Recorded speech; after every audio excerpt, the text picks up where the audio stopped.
Lecture number 1 سبق number 1۔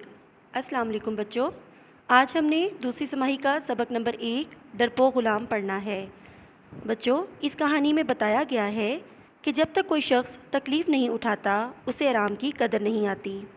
اسی طرح اس کہانی میں ایک غلام کے بارے میں بتایا گیا ہے کہ وہ کشتی کی سواری سے صرف اس لیے ڈرتا تھا کہ اسے لگتا تھا کہ وہ دریا میں ڈوب نہ جائے۔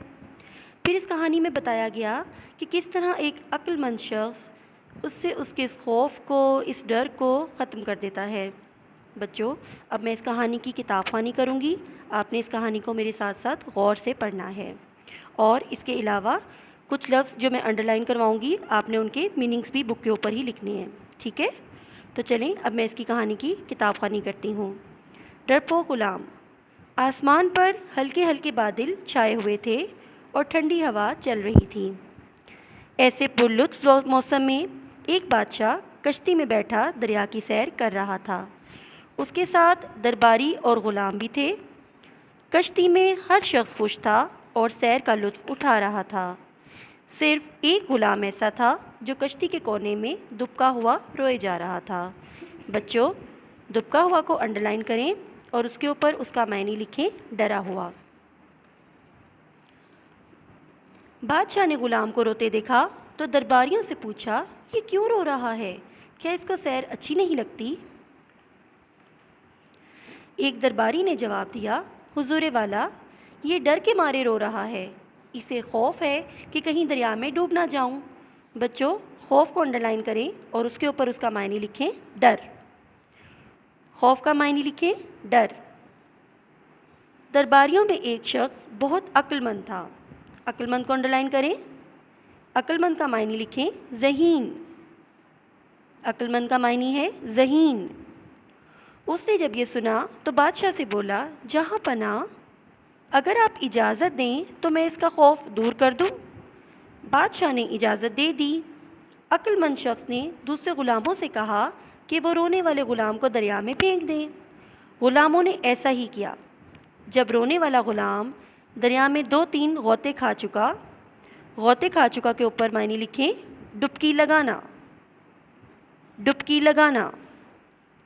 تو عقل مند درباریوں کے حکم سے دوسرے غلام نے اسے پانی سے کھینچ کر دوبارہ کشتی میں ڈال دیا۔ بادشاہ یہ دیکھ کر حیران ہوا کہ دریا سے نکلنے کے بعد غلام کا رونا دھونا بند ہو گیا ہے، اور وہ خاموشی سے کشتی میں بیٹھ گیا۔ بادشاہ نے درباریوں سے پوچھا، پہلے تو یہ بتاؤ کہ اس کو دریا میں پھینکوانے کا سبب کیا تھا؟ سبب کا معنی لکھیں، وجہ۔ پھر یہ بتاؤ کہ اس کی کیا وجہ ہے کہ اب اس نے رونا دھونا بند کر دیا ہے اور سکون سے اپنی جگہ پر بیٹھا ہوا ہے۔ سکون کو انڈر لائن کریں اور اس کے اوپر معنی لکھیں، آرام۔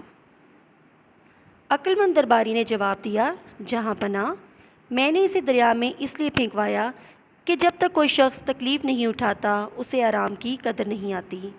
قدر کے اوپر معنی لکھیں، عزت۔